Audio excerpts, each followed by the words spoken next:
Okay, today our topic is particle size distribution curve.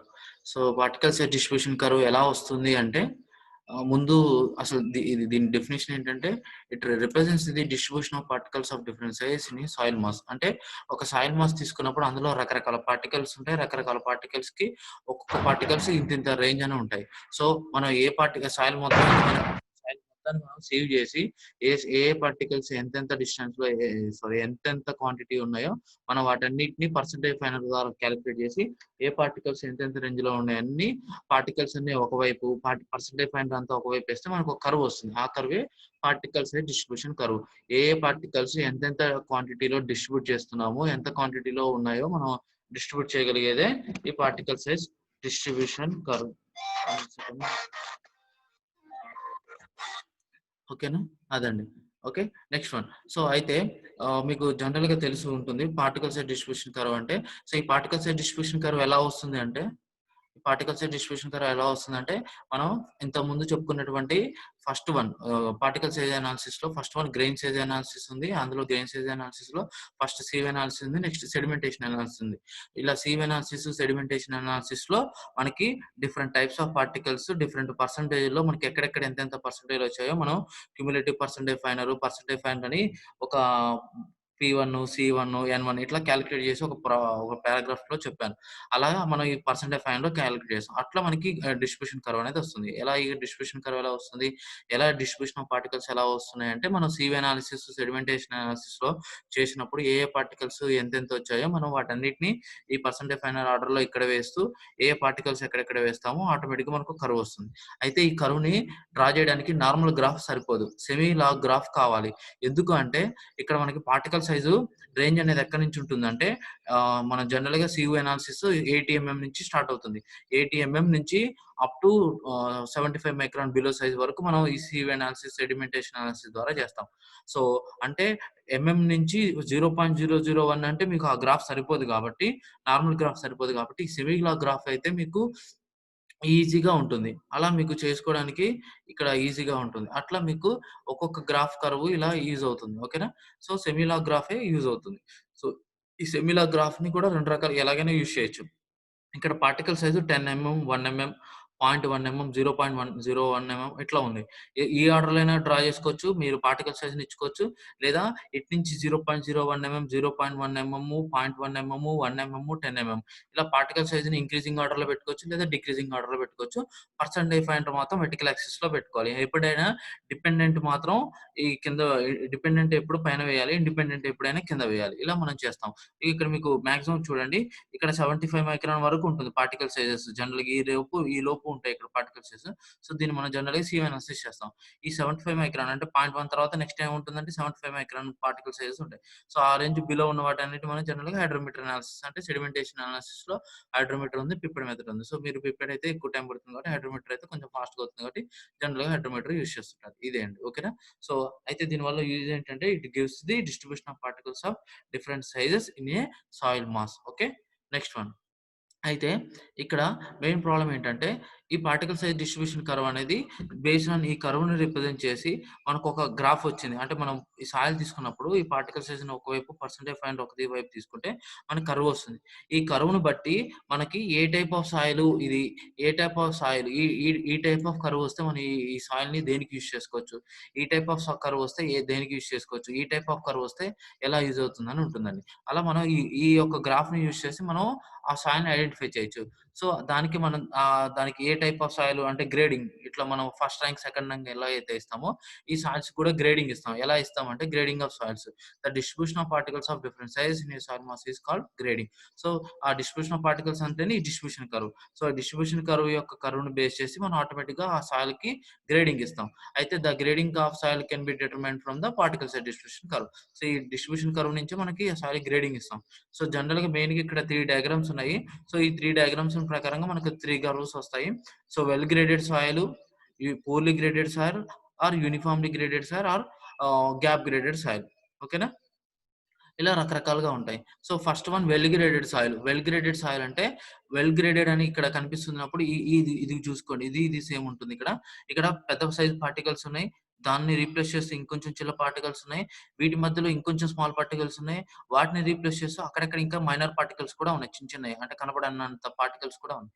ఇలా అన్ని అంటే ఈ పెద్ద పెద్ద సైజ్ పార్టికల్స్‌లో ఉన్నటువంటి గ్యాప్‌ని నెక్స్ట్ పార్టికల్ సైజ్ ఆక్యుపై చేస్తుంది. ఆ నెక్స్ట్ పార్టికల్స్ యొక్క గ్యాప్‌ని నెక్స్ట్ పార్టికల్స్ ఆక్యుపై చేస్తున్నాయి. ఇట్లా అన్నిటికి ఎక్కడ గ్యాప్ లేకుండా వెల్ కాంపాక్టెడ్‌గా అంటే వెల్ కాంపాక్టెడ్ కాదు.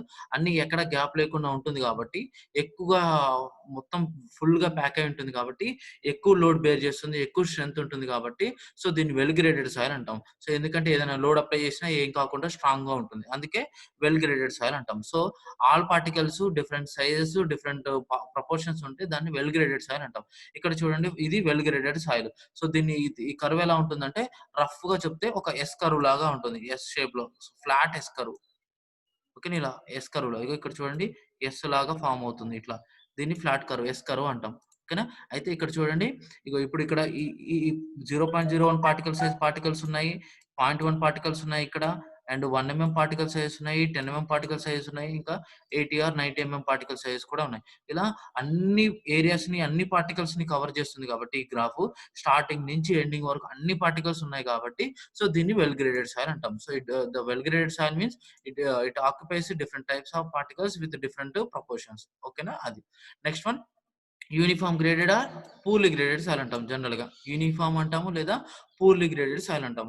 సో ఎందుకు అంటే యూనిఫార్మ్ గ్రేడెడ్ ఇంకా యూనిఫార్మ్ అంటే బెటర్ అండి. యూనిఫార్మ్ గ్రేడెడ్ అంటే పూర్లీ గ్రేడెడ్ బదులు యూనిఫార్మ్ అంటే ఇంకా ఎక్కువ గుర్తుంటుంది మీకు. ఎందుకంటే యూనిఫార్మ్ అంటే ఇక్కడ అన్ని పార్టికల్స్ ఒకటే సైజ్ ఉన్నాయి. ఒకటే టైప్స్ ఉన్నాయి. ఇక్కడ మొత్తం ఒకటే టైప్ ఆఫ్ పార్టికల్స్ ఉన్నాయి. ఇక్కడ చూడండి రకరకాల పార్టికల్స్ ఉన్నాయి. కానీ ఇక్కడ ఒకటే టైప్ పార్టికల్స్ ఉన్నాయి కాబట్టి అన్నీ ఒకటే ఉన్నాయి కాబట్టి యూనిఫార్మ్‌గా ఉన్నాయి కాబట్టి దీన్ని యూనిఫార్మ్ సాయిల్ అంటాం. ఇది ఎలా ఉంటుందంటే ఇది ఎలా రిప్రజెంట్ చేసుకోవచ్చు అంటే ఇగో ఇక్కడ చూడండి. ఇక్కడ ఈ పార్టికల్ సైజ్ ఇదొకటే ఉంది. నెక్స్ట్ ఇంకో పార్టికల్. ఈ రెండిటి పార్టికల్స్‌లోని మాక్సిమం పర్సెంటేజ్ ఆఫ్ సాయిల్స్ అంతా ఉంది. అంటే ఒక రేంజ్ ఆఫ్ పార్టికల్స్ జనరల్‌గా ఇక్కడ ఒకటే చూపించాము. ఈజీ రిప్రజెంటేషన్ కోసం. ఇంకా 1, 2 సో 2 పార్టికల్ సైజెస్ ఉన్నాయి. ఈ 2 పార్టికల్ సైజ్ రేంజ్ అంతా ఇందులోనే ఉంది. మొత్తం ఒక కర్వ్ అంతా ఇక్కడే ఫిల్ అయిపోయింది. సో మొత్తం ఈ 2 గ్యాప్‌లోనే అన్ని పార్టికల్స్ ఆ సాయిల్ మొత్తానికి ఇదే ఉంది కాబట్టి దాన్ని యూనిఫార్మ్ సాయిల్ అంటాం. ఫర్ ఎగ్జాంపుల్ సాండ్ తీసుకున్నాం. యూనిఫార్మ్ సాండ్ తీసుకుంటే సో దాన్ని యూనిఫార్మ్ గ్రేడెడ్ సాయిల్ అంటాం. ఓకేనా? ఇక్కడ అన్ని పార్టికల్స్ అన్ని ఏరియాలో ఉంటే దాన్ని వెల్ గ్రేడెడ్ సాయిల్ అంటాము. ఇక్కడ ఓన్లీ కొన్ని ఏరియాస్‌లోనే పార్టికల్స్ ఉన్నాయి. ఆ కొంచెంలోనే పర్సెంటేజ్ మొత్తం ఉంది కాబట్టి దాన్ని పూర్లీ గ్రేడెడ్ అంటాము లేదా యూనిఫార్మ్ గ్రేడెడ్ అంటాం. Next one gap graded. యాక్చువల్‌గా ఈ పార్టికల్ సైజెస్ ఉన్నాయి. దీన్ని రీప్లేస్ చేస్తే నెక్స్ట్ ఏం ఉండాలండి? దానికంటే కొంచెం తక్కువ సైజ్ పార్టికల్స్ ఈ చిన్న చిన్న సర్కిల్స్ ఉన్నయి ఉండాలి. వీటిని రీప్లేస్ చేస్తే ఇంకొంచెం చిన్నవి ఉండాలి. కానీ ఇలా కాకుండా ఏమున్నాయి? డైరెక్ట్‌గా పెద్ద పార్టికల్స్ ఉండి నెక్స్ట్ వెంటనే ఇంకా చిన్న పార్టికల్స్ ఉన్నాయి. అంటే ఈ ఈ ఈ పార్టికల్స్‌తో నెక్స్ట్ పార్టికల్స్ ఏవైతే ఉన్నాయో అవి లేకుండా ఉన్నాయి. అంటే దీని పార్టికల్ తర్వాత నెక్స్ట్ వచ్చే పార్టికల్స్ గ్యాప్ అనేది ఇక్కడ ఉంది. అంటే నెక్స్ట్ పార్టికల్స్‌ని ఆక్యుపై చేసేంత స్పేస్ ఇక్కడ లేదు కాబట్టి ఈ పార్టికల్స్‌తో పోలిస్తే నెక్స్ట్ పార్టికల్ ఇక్కడ లేదు కాబట్టి సో దీన్ని గ్యాప్ గ్రేడెడ్ సాయిల్ అంటాం. సో గ్యాప్ గ్రేడెడ్ సాయిల్ ఎలా రిప్రజెంట్ చేస్తామంటే సో దీని తర్వాత నెక్స్ట్ ఏమీ లేదు. దీని తర్వాత పార్టికల్ తర్వాత నెక్స్ట్ పార్టికల్ ఏమీ లేదు కాబట్టి సో ఆ ఏరియా వరకు అది ఫ్లాట్‌గా ఉంటుంది లేదా హంప్ లాగా ఉంటుంది. సో ఇగో ఈ కర్వ్ ఉంది చూసారా? ఇది గ్యాప్ గ్రేడెడ్ సాయిల్. సో మీరు రేపు ఎగ్జామ్‌లో ఎలాగైనా కర్వ్ డ్రా చేసుకోవచ్చు. సో ఈ వెల్ గ్రేడెడ్ అంటే అన్ని ఏరియాలో నుంచి అన్నిట్లలో పాస్ అవుతూ ఉండాలి. అది వెల్ గ్రేడెడ్. ఓకేనా? యూనిఫార్మ్ గ్రేడెడ్ అంటే ఈ షేపే డ్రా చేయాల్సిన అవసరం లేదు. కొద్దిగా ఈ ఓన్లీ 2 పార్టికల్స్‌లోనే మాక్సిమం పర్సెంటేజ్ కవర్ అవ్వాలి. అది uniform graded. Gap graded soil ఎలా డ్రా చేస్తారంటే మీరు ఇక్కడైనా డ్రా చేయొచ్చు, ఇక్కడైనా డ్రా చేయొచ్చు, ఇక్కడైనా డ్రా చేయొచ్చు. కాకపోతే ఎలా ఉంటుందంటే ఆ గ్యాప్ గ్రేడెడ్ సాయిల్ ఇక్కడ స్మాల్ పార్టికల్స్ ఎక్కువ ఉన్నాయి కాబట్టి కొంచెం ఫ్రాక్షన్ ఇక్కడి నుంచి స్టార్ట్ చేయాలి. సో ఇక్కడి నుంచి స్టార్ట్ చేస్తూ ఇక్కడికొచ్చాం. తర్వాతకి నెక్స్ట్ పార్టికల్ సైజ్ ఏమన్నా ఉన్నాయా? లేవు కాబట్టి ఇది లేదు, ఇది లేదు, ఇది లేదు. తర్వాతకి డైరెక్ట్‌గా పెద్ద సైజ్ పార్టికల్స్ ఉన్నాయి. అంటే 80 పార్టికల్స్ ఉన్నాయి కాబట్టి సో ఈ మధ్యలో ఇన్ బిట్వీన్ ఏం పార్టికల్స్ లేవు కాబట్టి ఫ్లాట్‌గా ఉంటుంది లేదా హంప్ లాగా ఉంటుంది. కాన్స్టాంట్‌గా ఉంటుంది. సో ఒకానొక స్టేజ్ వరకు ఇంక్రీజ్ చేసుకుంటూ వెళ్ళాలి. ఆ తర్వాత ఫ్లాట్‌గా చేయాలి. మళ్ళీ ఇంక్రీజ్ చేయాలి. అలా ఉంటే దాన్ని గ్యాప్ గ్రేడెడ్ సాయిల్ అంటాం. సో వీటి వల్ల ఇండైరెక్ట్‌గా మనం ఫైండ్ ఔట్ చేసుకోవచ్చండి. వెల్ గ్రేడెడ్ సాయిల్స్‌ని మనం పేమెంట్స్‌లో గాని, పెద్ద పెద్ద స్ట్రక్చర్స్‌ని కన్‌స్ట్రక్షన్ చేసుకోవడానికి యూజ్ అవుతుంది. వెల్ గ్రేడెడ్ సాయిల్ అనేది స్టేబుల్ స్ట్రక్చర్ కాదు. మీరెప్పుడైనా స్ట్రాంగ్‌గా అటు ఇటుగా మూవ్ చేశారనుకోండి, దీని స్ట్రక్చర్ చేంజ్ అయిపోతుంది. ఫెయిల్ అవుతుంది. Next one gap graded soil. So gap graded soil ద్వారా ఏం చేస్తుంది? ఆటోమేటిక్‌గా ఇది 2 డిఫరెంట్ ఏజెన్సీస్ ద్వారా ఫార్మ్ అయిందని అర్థమవుతుంది ఆ సాయిల్ అనేది. అంటే origin of soil find out చేసుకోవచ్చు. ఈ డిస్ట్రిబ్యూషన్ కర్వ్ ద్వారా. ఎలా అంటే ఇప్పుడు ఫర్ ఎగ్జాంపుల్ ఇక్కడ పెద్ద సైజ్ పార్టికల్స్ ఉన్నాయి. అంటే ఈ పెద్ద సైజ్ పార్టికల్స్ ఎలా అయినాయి? సమ్ వాటర్ ఫోర్స్ ద్వారా ఫార్మ్ అయ్యి ఉండొచ్చు. నెక్స్ట్ చిన్న పార్టికల్ సైజ్ ఏమున్నాయంటే ఏదైనా సారీ ఏదైనా చిన్న చిన్న వాటర్ ద్వారా, చిన్న చిన్న ఎయిర్ ద్వారా, లో వెలాసిటీ ద్వారా ఫార్మ్ అయింది. అంటే ఇక్కడ ఈ టైప్ ఆఫ్ సాయిల్ ఎలా ఫార్మ్ అయిందంటే 2 different mode of agencies. Soils ఎలా ఫార్మ్ అవుతాయి? డిఫరెంట్ ఫిజికల్ డిసింటిగ్రేషన్‌లో చెప్పుకున్నాం. అబ్రేషన్‌లో గాని అదర్ అంటే మూవ్‌మెంట్ ఆఫ్ ది ఎయిర్స్ గాని, మూవ్‌మెంట్ ఆఫ్ వాటర్ కాబట్టి, మూవ్‌మెంట్ ఆఫ్ గ్రావిటేషన్ ఫోర్స్. అలా ఇలా ఈ డిస్ట్రిబ్యూషన్ కర్వ్ ద్వారా మనకి అదొకటి రిప్రజెంట్ చేస్తుంది. ఓకేనా? సో దీన్ని లాగ్ స్కేల్ అంటాము. సో ఎఫెక్టివ్ సైజ్ అంటాం. మనం యూజ్ చేసేవంటే పర్సెంటేజ్ ఫైనల్‌లో ఎఫెక్టివ్ సైజ్ యూజ్ చేస్తుంటాము. ఓకే. Next one. ఇదంతా ఏంటి? పార్టికల్ సైజ్ డిస్ట్రిబ్యూషన్ కర్వ్ అనేది ఇది గ్రాఫ్. ఇదేంటి? Graphical representation. ఈ పార్టికల్ సైజ్ డిస్ట్రిబ్యూషన్ కర్వ్ మనకి రిప్రజెంట్ చేస్తుంది. కాకపోతే ఇది గ్రాఫికల్ మేనర్‌లో రిప్రజెంట్ చేస్తుంది. మీరు ఎవరికైనా చెప్పాలనుకోండి, "అరే! ఇలా ఉంటే మంచిదిరా, ఇట్లుంటే మంచిదిరా, ఈ కర్వ్ ఇట్లుంటే మంచిదిరా" అని రకరకాల కర్వ్స్ డ్రా చేస్తారు. ఇవన్నిటికి ఒక క్లియర్ వాల్యూ, క్లియర్‌గా మనం చెప్పడానికి ఒక పారామీటర్ అనేది గ్రాఫికల్‌గా ఉంది గానీ, క్వాంటిటీ మేనర్‌లో కావాలి గాబట్టి, ఒక క్వాలిటేటివ్‌గా కావాలి గాబట్టి, నెక్స్ట్ వచ్చిన ఈ పార్టికల్ సైజ్ డిస్ట్రిబ్యూషన్ కర్వ్ ద్వారా, గ్రాఫికల్ రిప్రజెంటేషన్ ద్వారా మనం క్లియర్‌గా, యూనివర్సల్‌గా ఇలా ఉంటే ఇలా చెప్పడానికి ఒక వాల్యూ లేదు కాబట్టి, మనకు దానికోసం క్వాలిటేటివ్ కావడం కోసం నెక్స్ట్ 2 కోఎఫిషియంట్స్ వచ్చాయి. అందులో first one coefficient of uniformity. ఈ కోఎఫిషియంట్ ఆఫ్ యూనిఫార్మిటీ ఏంటంటే, it is a qualitative expression. By term is known as uniformity coefficient. Uniformity soil యొక్క యూనిఫార్మిటీని రిప్రజెంట్ చేయడానికి క్వాలిటేటివ్‌గా మనకు ఒక కోఎఫిషియంట్ ఉంది. దాన్నే యూనిఫార్మిటీ కోఎఫిషియంట్ అంటాం. సో దీని యొక్క డెఫినిషన్ ఏంటంటే రేపు ఎగ్జామ్‌లో ఒకవేళ డెఫినిషన్ అడిగితే ఆహ్, రాస్తే ఇలా రాయండి. Uniformity of soil is expressed అని రాయండి. లేకపోతే it is the ratio of the particle size from the effective size of the particle percentage D60 to D10. It is the ratio of the particle size from 60% of its particle size to its 10% of its particle size అని పెట్టండి. ఓకేనా? So D60 అంటే ఇక్కడ ఉంది. Particle size such that 60% of the soil is finer than this size. అంటే for example ఇక్కడ D అంటే particle size అండి. ఫర్ ఎగ్జాంపుల్ ఒక 10 ఉంది పార్టికల్ సైజ్. ఒక పార్టికల్ సైజ్ 10 ఉంది. ఓకేనా? 10 కంటే ఇది పార్టికల్ సైజ్ D అంటే 10 ఓకేనా? Particle size such that 60% of the soil is finer than this size. అంటే ఈ పార్టికల్ 10 కంటే మిగతా 60% సాయిల్ అంతా అంటే మీరు తీసుకున్నటువంటి 10 పార్టికల్ సైజ్ ఏదైతే ఉందో ఆ 10 కంటే మిగతా 60% సాయిల్ అంతా దీనికంటే తక్కువ సైజే ఉందని అర్థం. అంటే 8 4 2 1 4.7 ఇట్లా ఇట్లా ఈ పార్టికల్ సైజ్ ఉన్నాయని అర్థం. ఓకేనా? పర్సెంటేజ్ ఫైనర్ అంటే అదే అర్థం. ఏంటంటే ఏ పార్టికల్ సైజ్ అయితే ఉందో ఫర్ ఎగ్జాంపుల్ 8 ఉందనుకుందాం. For example particle size for example 8 ఉంది. ఈ 8 కంటే ఈ పర్సెంటేజ్ ఆఫ్ సాయిల్ ఏదైతే ఉందో 60% ఆఫ్ సాయిల్ ఈ 8 కంటే కింద తక్కువగా ఉన్నటువంటి పార్టికల్ సైజెసే ఉన్నాయన్నమాట. అంటే మిగతా అంతా 7 4 1 2 అలా మొత్తం మిగతా 60% సాయిల్ అంతా ఈ పార్టికల్ సైజ్ కంటే తక్కువగా ఉన్నాయని అర్థం. ఓకేనా? అలాగే సేమ్ 10 అని అట్లా ఉంటుంది. ఓకేనా? అయితే ఇప్పుడు ఈ యూనిఫార్మిటీ ద్వారా మనకి ఈజీగా ఐడెంటిఫై చేసుకోవచ్చు. ఒకేళ లెస్ థాన్ 2 ఉంటే ఓకేలా? ఈ యూనిఫార్మ్ వాల్యూ గనుక లెస్ థాన్ 2 ఉంటే వాటిని యూనిఫార్మ్ సాయిల్స్ అంటాం. ఓకేనా? So, coefficient of uniformity is less than 2 వస్తే మనకు ఆటోమేటిక్‌గా యూనిఫార్మ్ సాయిల్ వస్తుంది. అదే coefficient of uniformity greater than 6 వస్తేనేమో వెల్ గ్రేడెడ్ సాండ్. అదే గ్రేటర్ థాన్ 4 వస్తే వెల్ గ్రేడెడ్ గ్రావెల్. అంటే సాండ్‌కి, గ్రావెల్‌కి ఇలా ఈ కోఎఫిషియంట్ యూనిఫార్మిటీ వస్తుంది. అయితే ఈ coefficient of uniformity single parameter మనకి కొన్ని కొన్ని చోట్ల ఈజీగా సెట్ అవ్వదు. ఎందుకంటే ఫర్ ఎగ్జాంపుల్ ఇప్పుడు ఫర్ ఎగ్జాంపుల్ నేనొక 2 అని ఇస్తాను. 2 వాల్యూ అని ఇస్తాను. గ్రాఫ్ మీద 2 అని ఇస్తాను. ఆ 2 అనేది ఫర్ ఎగ్జాంపుల్ ఎక్స్ అనుకున్నారు మీరు 2 అనుకోండి. ఆ 2 ఇక్కడ పెట్టుకోవచ్చు, ఇక్కడ పెట్టుకోవచ్చు, ఇక్కడ 2 పెట్టి ఇది 1 మీటరు, ఇది 2 మీటర్స్. ఈ 2 మీటర్లు ఎక్కడైనా పార్టికల్ పెట్టుకోవచ్చు. సైజ్ అదే 2, 4 అని మెన్షన్ చేసామనుకోండి. 1, 2 నెక్స్ట్ 1, 2, 3, 4 సో, కరెక్ట్‌గా ఈ సైజ్‌లోనే కరెక్ట్‌గా ప్లేస్ చేయగలుగుతారు ఆ పాయింట్. అలా మనకి సింగిల్ పారామీటర్ ఉంటే మనం ఈజీగా ఐడెంటిఫై చేయలేము. ఏదైనా సాయిల్ పారామీటర్. మెయిన్‌గా దేనికి అంటే ఈ గ్యాప్ గ్రేడెడ్‌కి, వెల్ గ్రేడెడ్ సాయిల్స్ దాదాపుగా దగ్గర దగ్గరగా ఉంటాయి. ఓకేనా? గ్యాప్ గ్రేడెడ్ కానీ, వెల్ గ్రేడెడ్ సాయిల్‌కి దాదాపుగా దగ్గర దగ్గర సేమ్ వాల్యూస్ వస్తున్నాయి. ఏది కోఎఫిషియంట్ ఆఫ్ యూనిఫార్మిటీ. కానీ బిహేవియర్ మాత్రం సాయిల్‌కి డిఫరెంట్‌గా ఉంటుంది. ఈ సింగిల్ పారామీటర్‌తో సాయిల్‌ని క్యారెక్టర్‌ని ఐడెంటిఫై చేయడానికి కష్టమవుతుందని చెప్పి నెక్స్ట్ పారామీటర్ వచ్చింది. అదే కోఎఫిషియంట్ ఆఫ్ కర్వేచర్. ఎందుకు వచ్చిందంటే ఈ వెల్ గ్రేడెడ్ సాయిల్‌కి ఓహ్, ఓహ్, ఇదేంటి గ్యాప్ గ్రేడెడ్ సాయిల్స్‌కి జనరల్లీ ఈ కోఎఫిషియంట్ ఆఫ్ యూనిఫార్మిటీ సెట్ అవ్వట్లేదు. అందుకని చెప్పి ఇంకో పారామీటర్స్ తీసుకున్నాం. సో, ఇక్కడ like this example. Only single parameter అయితే మనం పాయింట్ ప్లేస్ చేయడానికి చాలా పారామీటర్స్ చాలా ఛాన్సెస్ ఉన్నాయి. అదే ఇంకో పారామీటర్ కూడా వచ్చిందనుకో ఫిక్స్‌డ్ ఒక పారామీటరే ఉంటుంది. అలా మనం ఈ విధంగా ట్రై చేసుకోవచ్చు. అట్లా. నెక్స్ట్ వన్ వచ్చేసి coefficient of curvature. It represents the general shape of the particle size distribution curve. So ఇది అది. నెక్స్ట్ లేకపోతే it is the ratio of the square of the particle size of 30 to it's multiplication of the particle size D60 into D10. ఇలా కూడా draw చేయండి. ఇలాగైనా definition చెప్పండి. వాడు definition ఏమి అడగడు. జస్ట్ డైరెక్ట్ గా కోఎఫిషియంట్ ఆఫ్ కర్వేచర్ అంటే CC ఈజ్ ఈక్వల్ టు ఇలాగైనా రాయండి, లేదా ఇలా general shape of the particle size distribution curve ని రిప్రజెంట్ చేస్తుంది, లేదా కోఎఫిషియంట్ ఆఫ్ కర్వేచర్ ని రిప్రజెంట్ చేస్తుందని చెప్పుకోవచ్చు. ఇలా ఏ విధంగా అయినా ట్రై చేయొచ్చు. అయితే సేమ్ ఇక్కడ కూడా అంటే D30 అంటే మీరు ఏదైతే పార్టికల్ సైజు ఉంటుందో ఆ పార్టికల్ మీరు కర్వ్ పరంగా ఆ పార్టికల్ సైజ్ కంటే తక్కువగానే రిమైనింగ్ 30% సాయిల్ అనేది ఉంటుంది. ఓకేనా? ఆ పార్టికల్ సైజ్ కంటే తక్కువగా రిమైనింగ్ సైజ్ పార్టికల్స్ అంతా 30% ఉంటాయి అన్నమాట. ఓకేనా? So coefficient of curvature CC అనేది జనరల్ గా 1 to 3 ఉంటుంది. ఎప్పుడు ఏది వెల్ గ్రేడెడ్ సాయిల్స్ కి అయితే. అది ఇక్కడ ఉన్నటువంటి well graded sand, well graded gravel ఉంది చూసారా? సో ఈ పారామీటర్ తో పాటు ఇది కూడా ఈ రెండింటిని సాటిస్ఫై చేస్తే ఆటోమేటిక్ గా అది వెల్ గ్రేడెడ్ సాయిల్ అన్నమాట. ఓకేనా? సో ఎప్పుడైతే ఆ 2 పారామీటర్స్ కూడా ఈ well graded coefficient of uniformity greater than 6 and coefficient of curvature 1 to 3. So automatically ఈ రెండు పారామీటర్స్ తో పాటు ఈ పారామీటర్ కూడా ఉంటే అది 100% మనం వెల్ గ్రేడెడ్ సాయిల్ అని చెప్పుకోవచ్చు.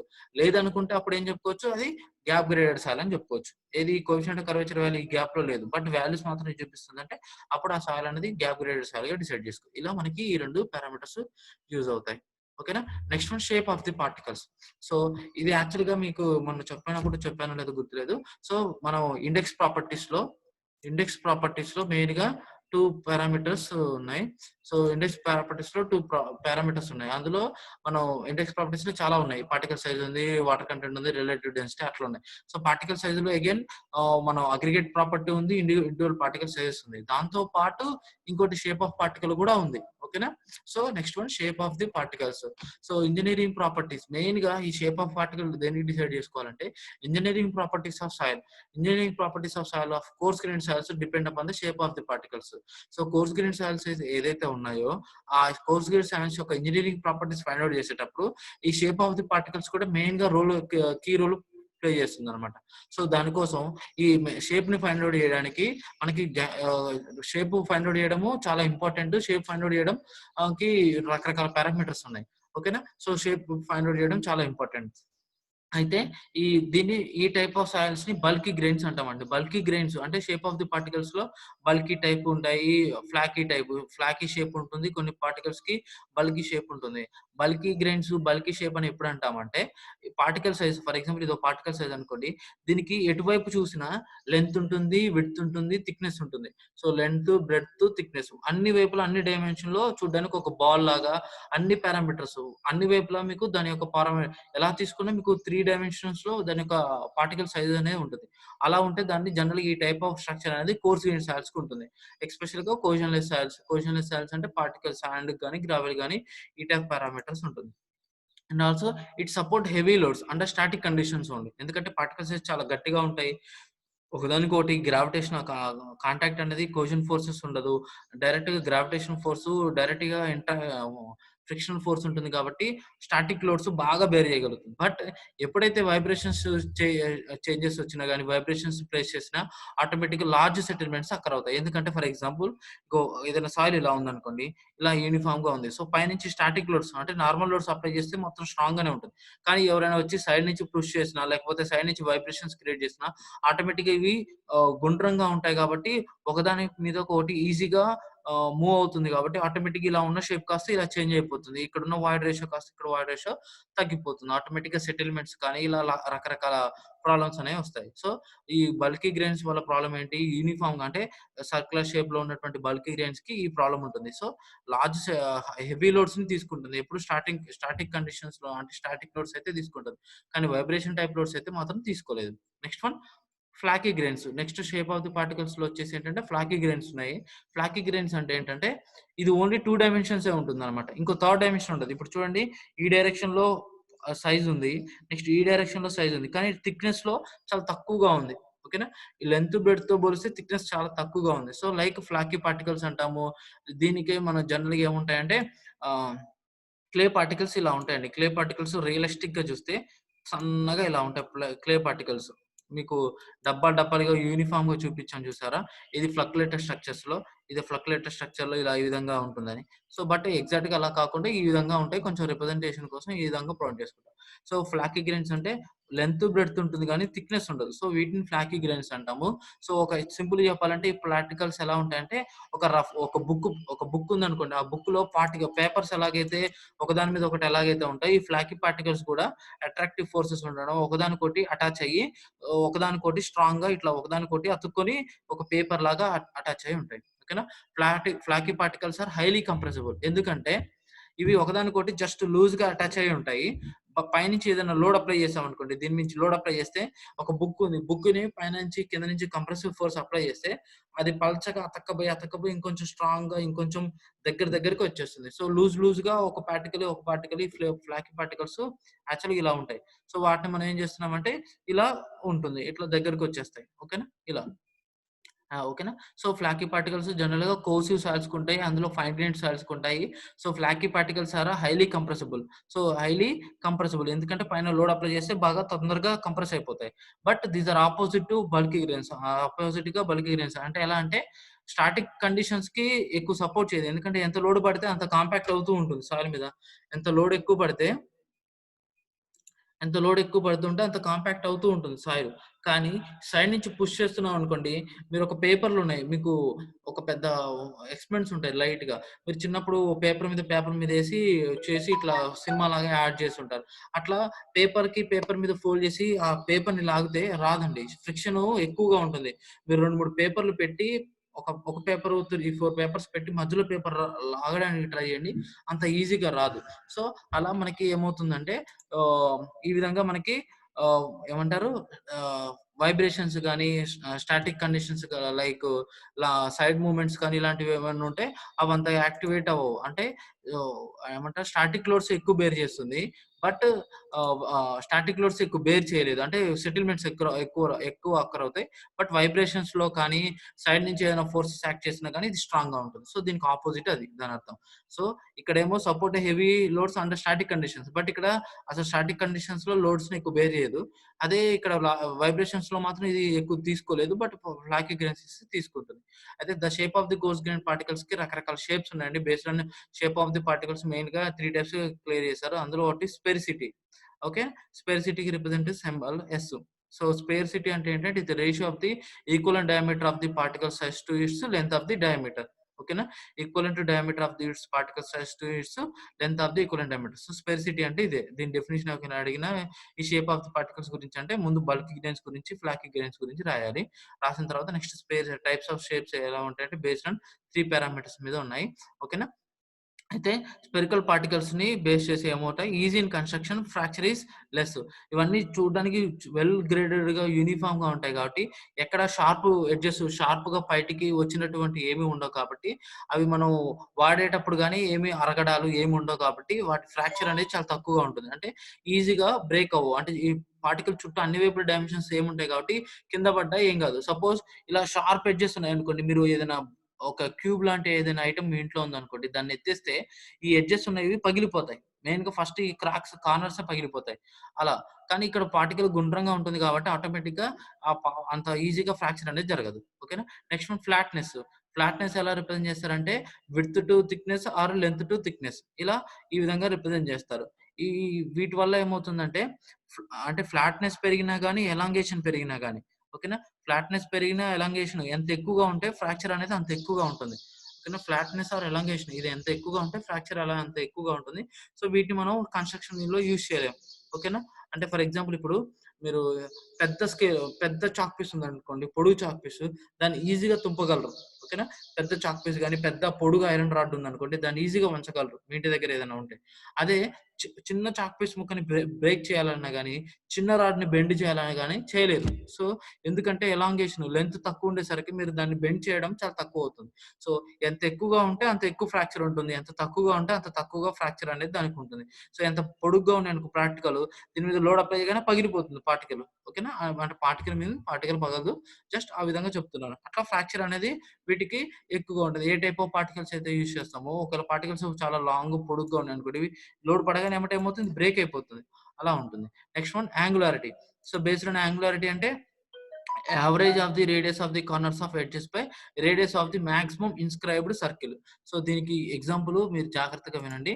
Average radius of the corners and edges అంటే సపోజ్ ఈ పార్టికల్ ఉందనుకోండి. ఈ పార్టికల్ సెంటర్ నుంచి దీని రేడియస్ ఎంత? 1 R1, R2, R3, R4, R5, R6, R7, R8, R9. So ఒక సెంటర్ నుంచి రకరకాల కార్నర్స్‌లో ఒక్కొక్క రేడియస్ ఉంది. సో వీటి యొక్క టోటల్ రేడియస్‌ని యావరేజ్ చేస్తే వచ్చినటువంటి average radius of corners and edges by it's radius of the maximum inscribed circle. So maximum inscribed circle అంటే సో దీనిలో నేను ఒక వీలైనంత వరకు ఒక సర్కిల్ ఎంత వరకైతే డ్రా చేయగలనో అది. ఓకేనా? ఇలా దీని యొక్క maximum inscribed circle the radius of the maximum inscribed circle. So దీని యొక్క total radius by each and every corner యొక్క టోటల్ రేడియస్ దాని యొక్క average by it's radius of the maximum inscribed circle. ఓకేనా? ఫర్ ఎగ్జాంపుల్ మళ్ళీ చెప్తున్నాను. For example ఈ పార్టికల్‌కి మనం మాక్సిమం ఇన్స్క్రైబ్డ్ సర్కిల్ ఇలా డ్రా చేయగలం. సో దీని యొక్క రేడియస్ వచ్చేసి ఒక 5 ఎంఎం. సో దీని వచ్చేసి రేడియస్ వచ్చేసి 5 ఎంఎం. ఓకేనా? నెక్స్ట్ దీనిది అయిపోయింది. దీన్ని పక్కన పెట్టేసుకోండి. నెక్స్ట్ ఈ సెంటర్ నుంచి ఇప్పుడు మాక్సిమం ఇన్స్క్రైబ్డ్ సర్కిల్ చేసిన సెంటర్ నుంచి ఒక రేడియస్ R1, R2, R3 ఒక్కొక్క కార్నర్‌లో ఒక్కొక్క ఏరియా ఉంది కదా! రేడియస్ ఉంది కాబట్టి సో వీటన్నిటిని చేస్తే వచ్చిన రేడియస్ వస్తాయి. వాటన్నిటిని యావరేజ్ చేస్తే వచ్చే వాల్యూ సమ్ 4 అట్లా. సో అది 4/5 ఏస్తే మీకు ఆటోమేటిక్‌గా రే యాంగులారిటీ తక్కువొస్తుంది. ఓకేనా? అలా యాంగులారిటీ ఎంత ఎక్కువగా ఉంటే డిస్‌ప్లేస్‌మెంట్ అంత తక్కువగా ఉంటుంది. అంటే ఎంత కార్నర్ కొచ్చగా ఉన్నాయనుకోండి, ఒకదానికొకటి ఇప్పుడు సపోజ్ ఈ పార్టికల్ ఉంది. ఈ పార్టికల్ ఇక్కడికొచ్చేసి ఇట్లా ఫిట్ అయిపోతుంది. సో దీన్ని ముందుకు మూవ్ చేయాలనుకున్నారనుకోండి. ఓకేనా? ఓకేనా? ఈ పార్టికల్ ఉంది. ఈ పార్టికల్‌ని తీసి ఇంకో పార్టికల్ ఇక్కడుంది. ఈ 2 యాంగులర్ పార్టికల్స్ అంటే యాంగులారిటీ ఎక్కువగా ఉంది. ఆర్ మీన్స్ యాంగులారిటీ అంటే కొంచెం కొచ్చగా కొంచెం యాంగులారిటీ ఎక్కువగా ఉంది. ఇలాంటి పార్టికల్స్ ఉన్నాయనుకోండి, మనం ఇటు నుంచి పుష్ చేసామనుకోండి పార్టికల్‌ని, ఇటువైపు ముందుకు మూవ్ అవుతుందా? మూవ్ అవ్వదు. ఎందుకంటే ఇక్కడ అన్ని చోట్ల మనకి స్ట్రాంగ్‌గా ఫ్రిక్షన్ ఉంటుంది కాబట్టి ముందుకు డిస్‌ప్లేస్‌మెంట్ అనేది తక్కువగా ఉంటుంది. ఓకేనా? బట్ ఫ్రాక్చర్ అనేది ఎక్కువగా ఉంటుంది. ఎందుకంటే మీరు ఈ పార్టికల్‌ని కిందెత్తేసారనుకోండి, ఈ లూజ్ పార్టికల్ ఇది పగిలిపోతుంది. ఇది ఈ కార్నర్ పగిలిపోతుంది. ఈ కార్నర్ పగిలిపోతుంది. ఈ కార్నర్ పగిలిపోతుంది. ఈ కార్నర్ పగిలిపోతుంది. ఇది ఇంకా పగిలిపోతుంది. అట్లా ఫా ఫ్రాక్చర్ అనేది ఎక్కువగా ఉంటుంది. యాంగులారిటీ ఎంత ఎక్కువగా ఉంటే డిస్‌ప్లేస్‌మెంట్ అంత తక్కువవుతుంది. ఎందుకంటే ఒక పార్టికల్ యాంగులారిటీ ఎక్కువగా ఉండి పుష్ చేస్తే ఫ్రిక్షన్ ఎక్కువగా ఉంటుంది కాబట్టి ముందుకు జరగదు. సో, డిస్‌ప్లేస్‌మెంట్స్ అనేవి తక్కువగా ఉంటుంది. బట్ కొచ్చగా ఎక్కువగా ఉంటాయి కాబట్టి కింద పడంగానే ఆటోమేటిక్‌గా ఫ్రాక్చర్ అనేది ఎక్కువగా ఉంటుంది. అదే ఫర్ ఎగ్జాంపుల్ యాంగులారిటీ ఇప్పుడు ఈ 2 స్పేర్ పార్టికల్స్. సో, దీని యాంగులారిటీ తగ్గించామనుకోండి. యాంగులారిటీ వీటికి తక్కువగా ఉన్నాయి. ఎందుకంటే ఈ ఇన్‌సార్బిట్ సర్కిల్ దీని 2 సేమ్ ఎక్కువగా రెండిటికి దాదాపుగా సేమ్ ఉంటుంది. సో, ఆటోమేటిక్‌గా ఏమవుతుంది దీని యొక్క యాంగులారిటీ చాలా తక్కువగా ఉంది. సో, యాంగులారిటీ తక్కువగా ఉంది. సో, డిస్‌ప్లేస్‌మెంట్ ఎక్కువగా ఉంటుంది. ఎందుకంటే చూడండి ఈ 2 సర్క్యులర్ పార్టికల్సే. ఇప్పుడు నేను ఇంకో పార్టికల్ తీసుకొచ్చి ఇక్కడ ఒకటి దీని కింద ఉందనుకోండి. ఫర్ ఎగ్జాంపుల్ నేను ఇటు నుంచి పుష్ చేస్తే ఆటోమేటిక్‌గా కాంటాక్ట్ తక్కువగా ఉండేసరికి ఇది ఇటువైపు రోల్ అయిపోయి ఇటు ముందుకొచ్చేస్తుంది. సో, డిస్‌ప్లేస్‌మెంట్ అనేది ఎక్కువగా ఉంటుంది. సో, డిస్‌ప్లేస్‌మెంట్ ఎక్కువగా ఉంటుంది. ఫ్రాక్చర్ తక్కువగా ఉంటుంది. ఎందుకు ఫ్రాక్చర్ తక్కువగా ఉంటుంది?